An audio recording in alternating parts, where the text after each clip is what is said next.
Hey everyone, welcome back to Crypto Cash. Thank you so much for joining me here today. This is your one-stop shop for cryptocurrency analysis, among many other things. Now, we're going to take a look here at IOST, and this is a huge recommendation for my community members, my patrons more specifically, because I make these videos mostly for them because they are paying members and they take good care of me, and I need to make sure to take care of them as well. So thank you so much. You know who you are. Really appreciate the recommendations.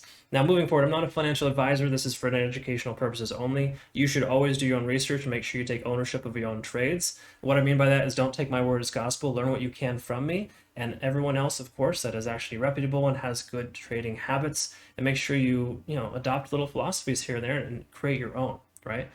I'm where I'm at now over the last 15 years of trading because I've learned a lot from different people. Yes, I've been trading in larger industry situations, but I've also done more so a lot of independent work myself, coaching, etc.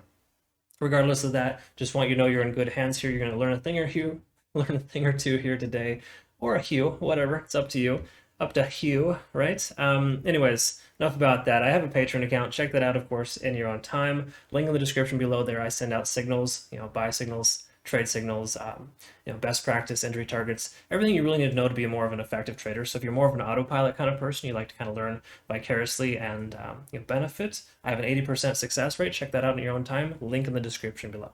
All right. So without further ado, let's just go ahead and get right to it. Let's check out the charts.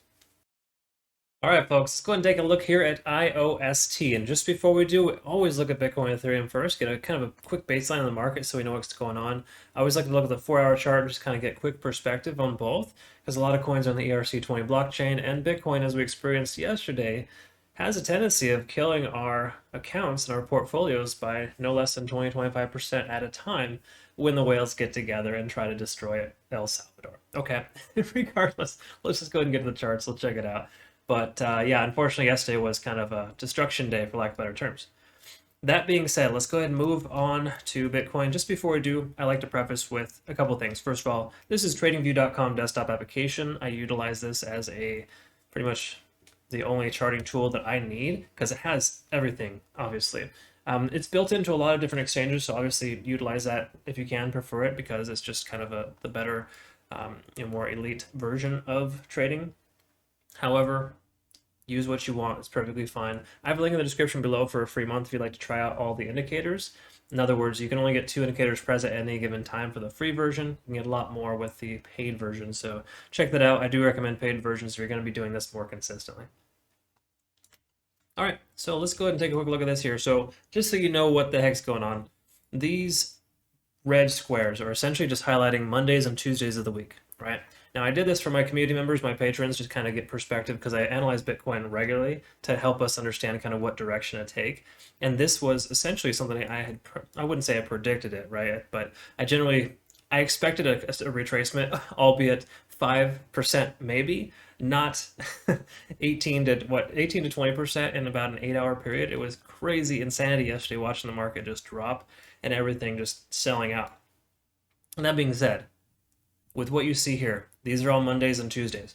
So just to quickly clarify, why I point this out is the simple fact that Mondays and Tuesdays are naturally sell-off days, right? Because Friday, Saturday, Sunday is when you and I, the traditional average consumer, is investing in the market. Price typically goes up on the weekends because the whales aren't in there controlling the market, right? They're just kind of letting it go. The price goes up a lot faster on the weekends because there's lower volume and more volatility, right? So less volume, more volatility. That's kind of how it works out. Therefore, when the bulls or bears or just the whales in general, they come in on Monday and Tuesday, they're hungry, they're ready to take their profits, they sell their positions, and the prices drop dramatically.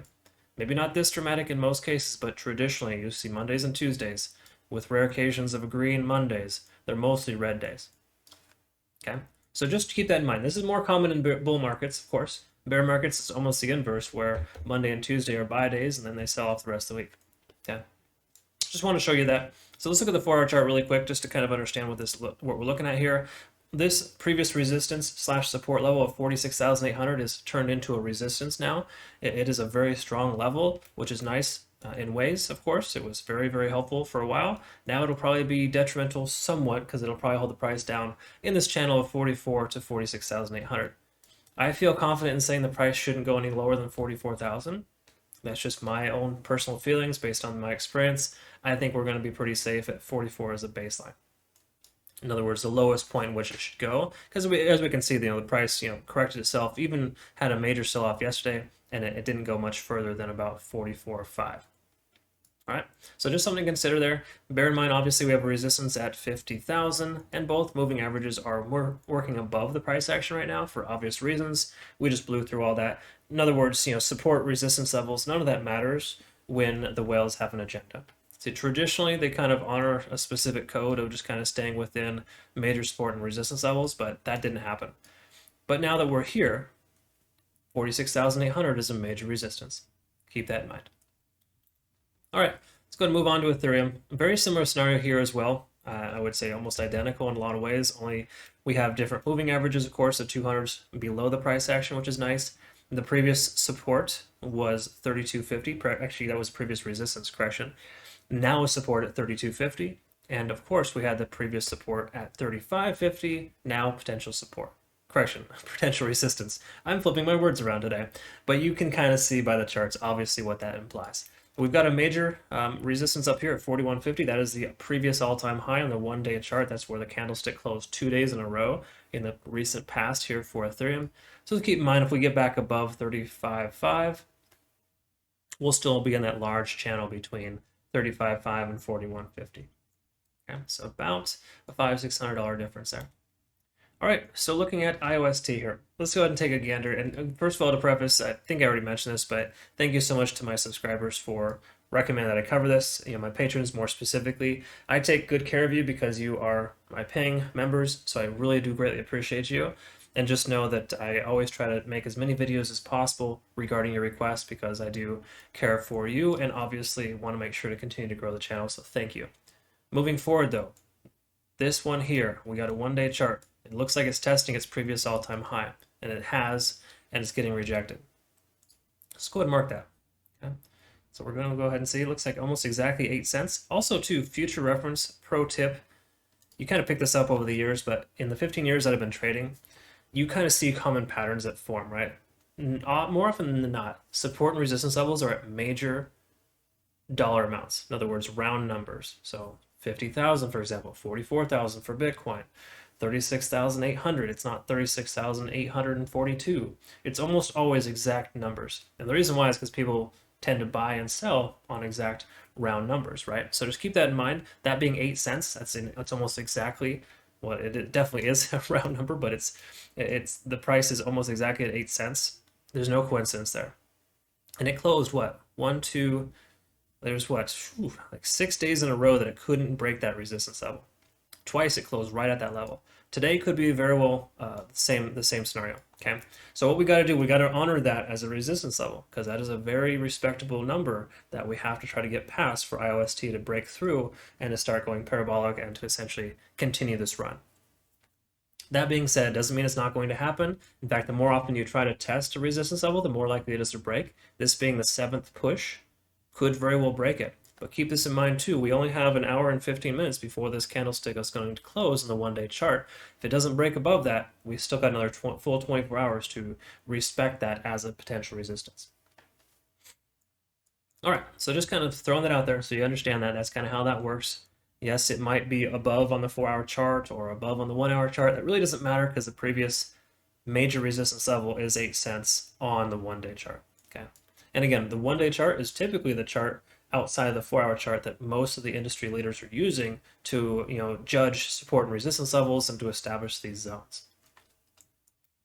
Okay, another thing that's interesting here as well, and this could be part of the reason why the price is going up, but more so just the fact that it's recovering from yesterday getting sold off prematurely.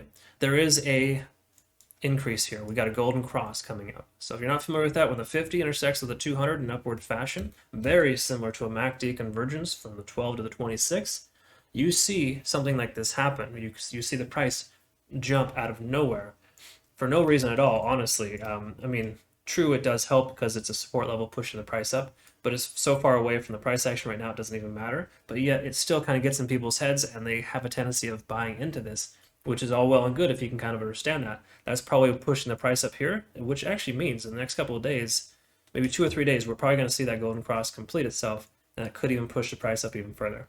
So all in all, I think IOST, it's a great chance of breaking this resistance very soon, and it should take off from there.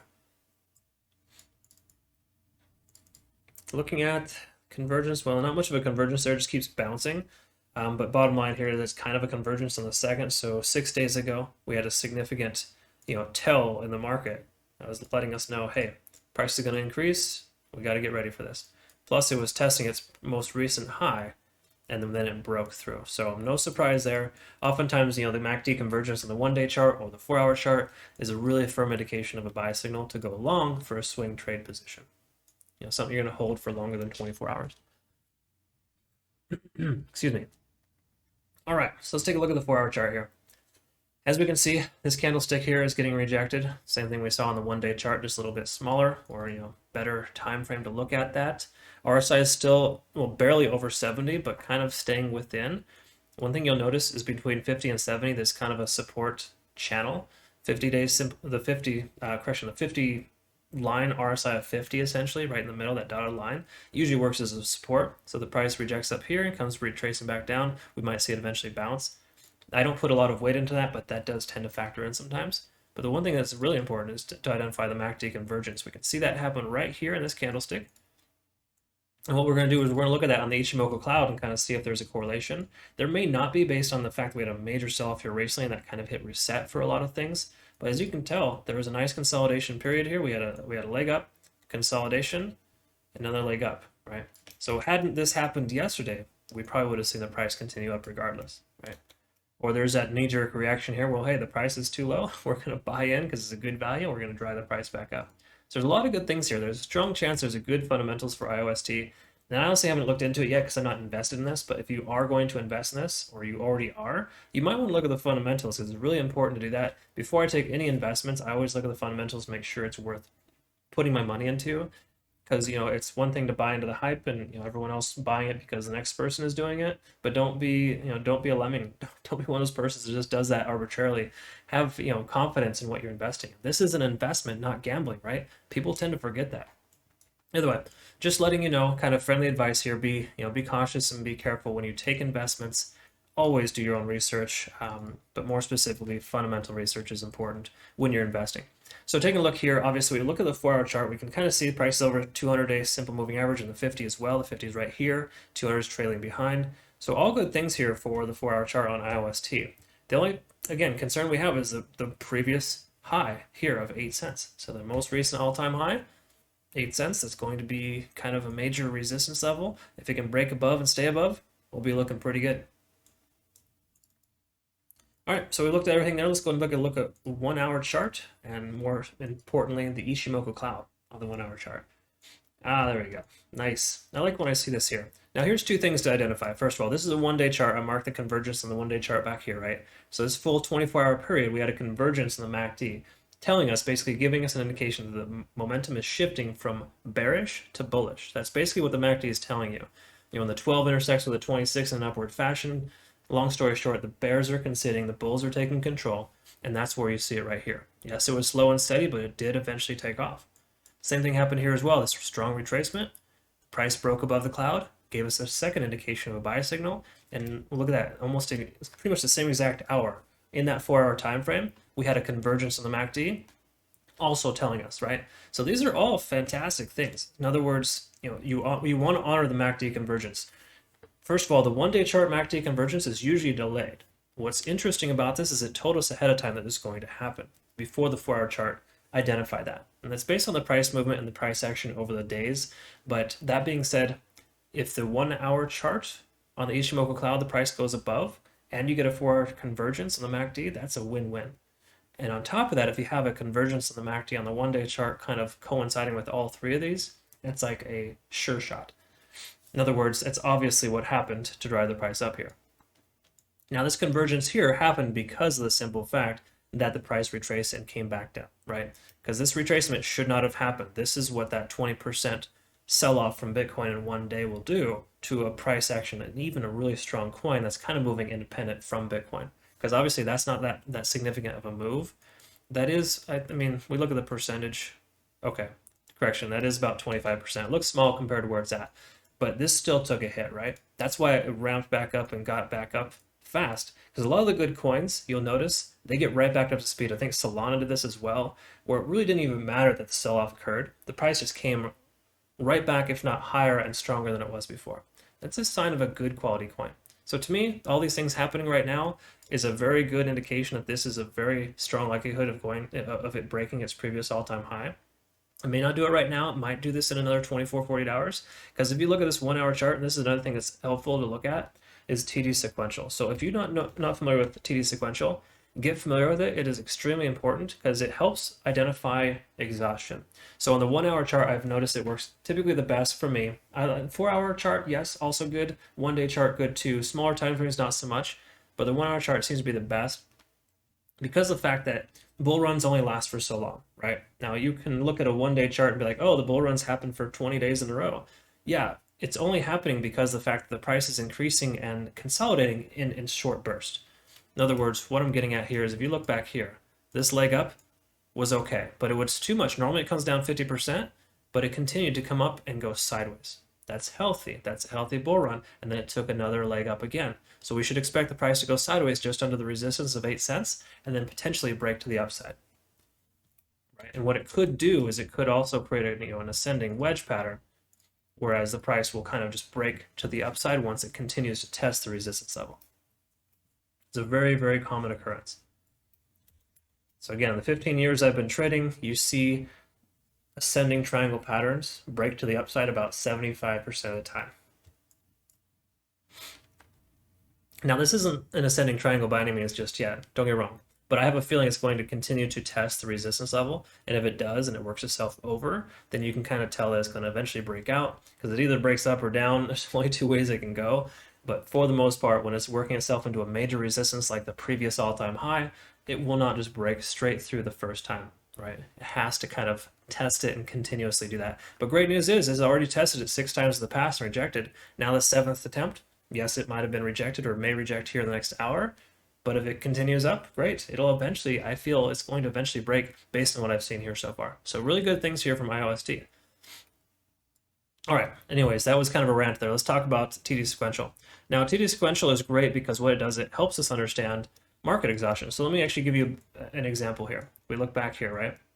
You see the price count from 1 to 9. So taking a look at this, we've got 1 all the way up to a 5, then it comes over to a 9 and resets and goes over. Every time you see the numbers reset, it's kind of in a state of consolidation. That's perfectly fine. We want that to happen. But leading into this 1 up to a 9, that is essentially 9 hours of the bulls basically taking control of the market, right? They can only take control for so long before the bears have to sell their money and take their profits. It's kind of the way it works. It's that natural push and pull mechanism of trading. But as an example, you can kind of see that, in the 9 hours, the price eventually retraced and or went sideways. That's like an inevitability. Sometimes it continues upwards, don't get wrong. There's like these second waves with a short squeeze or things that push the price up. But when you see a 9, it is more often than not going to either retrace or consolidate. Okay. Now I mention that because if we look at it now here, we're counting up from a 1 to a 7. So there's a chance we might see 2 more hours of bullish momentum to try to test that resistance. Would be great if we get another extra hour of push, in other words, push from the bulls, to be able to drive the price above this line and to close on the 1 day chart above 8 cents. That'd be fantastic if we can get that. There's chance, there's gas left in the tank here, so that could really happen. Will it happen? Hard to say. Typically, all-time highs are strong resistances, so I would venture to guess that it may not at first, but it will, perhaps, like I mentioned before, consolidate at this point and then eventually break as it continues to test that resistance. Okay? Because the bulls are like, hey, I want to buy at this price. The bears are like, no, it's not going to happen. And eventually, the bears get exhausted, and they're like, okay, cool, we concede. You can go ahead. And the price just shoots up from there. And then people like you and I invest, and we continue to add to the price, and it keeps going up. And then you make sure to adjust your stop loss so you don't get stopped out, because a lot of times, unfortunately, the whales have a much different agenda than we do. Now, speaking of whales, let's see here. We've got a lot of volume in the last 24 hours.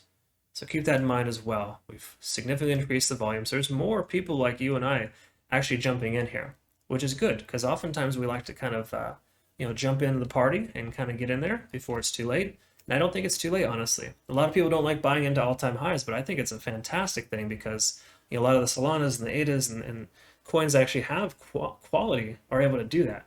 And oftentimes it's usually the top 100 coins. Don't get me wrong, sub 100 level, the market capitalization under 100, they're still very good. But coins like these that are, up there in range, they have a lot of market capitalization. They have a tendency of taking off because they're the first ones to happen in the 4-year cycle before you see the the altcoin season occur, right? Even though this is an altcoin, don't get wrong, it's the large market capitalization coins that take off first, and then the altcoins that have low market cap will start to ramp up. But we're right in that point right now where Ethereum's taking good control of the market, a lot of capitalization there as well. Bitcoin's going sideways, yes, and it had a major retracement, but we are not out of the woodwork yet. Or no, correction, we're getting out of the woodwork. I'm not sure the analogy is going to work in there, but all I can say is that we have a second chance right now to be able to buy a smaller price for not only Bitcoin, but other coins as well. So take advantage of what happened yesterday. Yes, it sucks that a lot of our accounts got hit, but for the most part, we can definitely recover and have a good opportunity to kind of bounce back from this based on that, that extra chance, so to speak, because we're still very much in a bull market. All right, another rant there. I do apologize. Let's move on to the 15-minute chart. Let's take a look at EMA and VWAP and see what the standard deviation is here. Now, if you're new to the channel, I just got to quickly describe this. So sorry if you've heard this a million times before. The volume weighted average price is the volume last 24 hours expressed as a price. Therefore, what it basically does, it takes the volume and lets us know, hey, this is where the price should be based on the amount of volume from recent. So the volume is telling us right now about 6.6 cents is what the price should be at, whereas the price is closer to 7.7. That is a standard deviation currently at 15.8%. That deviation is too high. It needs to be no more than 10% for it to comfortably continue to increase. This is another reason why I don't think we're going to see too much more of a leg up, just based on the simple fact that that is the case. Again, unless there's a short squeeze that happens, because a lot of shorts will have a short position at that level. But in this case right now, it's a strong likelihood that the price will just naturally kind of work itself back down closer to that volume weighted average price, which essentially is a good thing. So again, it's healthy and it's perfectly fine for the price to come down because it needs to recover and calm down before it can increase again. Okay. And just to clarify too, if you're new to the VWAP as well, besides just the meaning, the general concept of the VWAP is that it works as a support and resistance level. So when the price is above, it's considered a support. It's typically an indication of a buy signal when it's above, and is an indication of a sell signal when it's below, right? So obviously we had this major sell-off back here, but if you look at this here a little bit closer, you can kind of see we've had a lot of little buy signals here telling us we should invest. These little yellow up arrows are things that I provide to my community. In other words, it's not just the up arrows, but I have a VWAP EMA notification here that really helps you understand when to consider taking entry, because this notifies me. This is why I get a lot of good entry points throughout the week. When I set up my alerts here for the EMA and VWAP, it tells me when this coin jumped above EMA and jumped above VWAP. All right, and what that basically means is when it's above support on the VWAP, that's a very good sign. You want to always try to buy above support, not into it. And you also want to buy above EMA because the EMA is basically telling us the bulls are in control. I use the EMA 15 here, just so you know. That's what this red line is here. So every time you see the price kind of come down to test it, it holds it above. That basically tells you the bulls are in control. So it's pretty consistent. And even when you lose EMA, the VWAP is there to kind of hold as a support. So yeah, again, just little things to look for, obviously, but again, big picture here, my prediction is that this all-time high will be broken. I don't have any doubt in my mind that it will break. Will it break today? My guess would be no, just based on the fact that we're a bit on the exhausted side. We kind of are near the tail end of this, this bull run, so to speak. We're about 7 out of 9 hours into TD Sequential. Therefore, I think we're going to see some consolidation. I think it will continue to test this resistance level, eventually break. So if you're in the profit right now, just say you've taken profits, move your support, or sorry, move your stop loss, whatever you use. You could even do a stop limit. Move your stop loss to the most recent support, right? So to me, if you see this here, you look on the one-day chart, it's got stopped out at 6.4 cents. 6.4 cents, that's probably where you want to move your stop loss to. The price rejects up here and comes back down, it'll likely bounce 6.4 cents, kind of work itself into this channel. Again, I do feel like an ascending triangle, basically ascending wedge pattern, is possible. So there's a good likelihood we're going to see some consolidation for a little while and it'll break to the upside within the next week or two.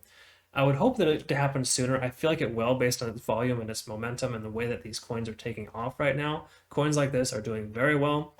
So there's no doubt in my mind that it'll break a lot sooner than that. But generally speaking, I would say within the next couple weeks is a loose estimate on how fast it could break out.